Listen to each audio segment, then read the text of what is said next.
Faisal Kurata movie presents Gidan Chief, a family movie series. Gidan Chief.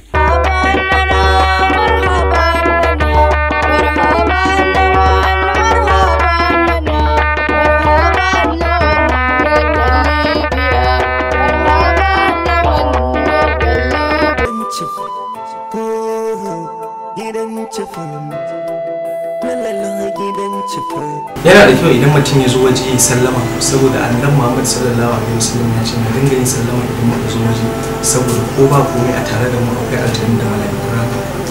Aljanu a cikin gidan nan?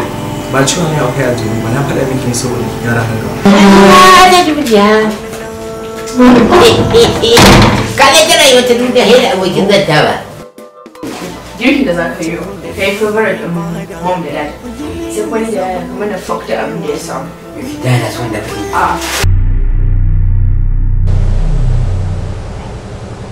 Ka tabbata ka gama? Ya Allah. Sai ka da shi.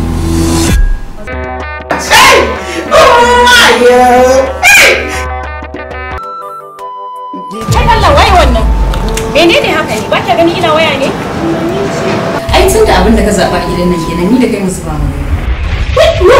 Ni da kai wani ne mai gidan ne? Hajiya ke kiranka. Gani ba. Zo ka shi kayan nan ka je kai. Kaya kuma. Kwarai da gaske kuma isan sa gaba ne.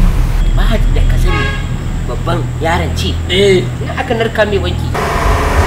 Wannan wani irin sabon iskanci ne shugaban ɗaki ba sallama. Kinga, zaki ba ni. Umma fita kuma. Rayuwar nan fa. Duk abin da ka ga yayi farko zai yi ƙarshe. Kawai dai Allah ya kama na mafita. Amma dai gaskiya ne dai kam na gaji. Mu ma haka muka tsinci kanmu a ciki. Abin da ke faruwa cikin gidan nan yadda ka saka da yawa da ta yaran nan ba. Munafiki! Ta yaya za mu gane haka? Bayan har yanzu abin yana cikin Bai kamata ba. Idan ka kula irin zama wannan abutin yana neman ya affecting yaran mu wala.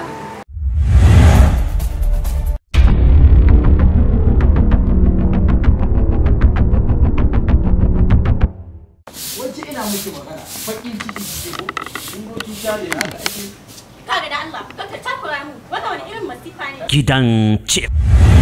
Love, hatred, beauty, ugly, misunderstanding, solution, emotion, conclusion. Gidan Chief. And hilarious story found and screenplay by Hassan S. Ramin Kura, produced by the powerful man Abubakar S. Bina. Gidan Chief.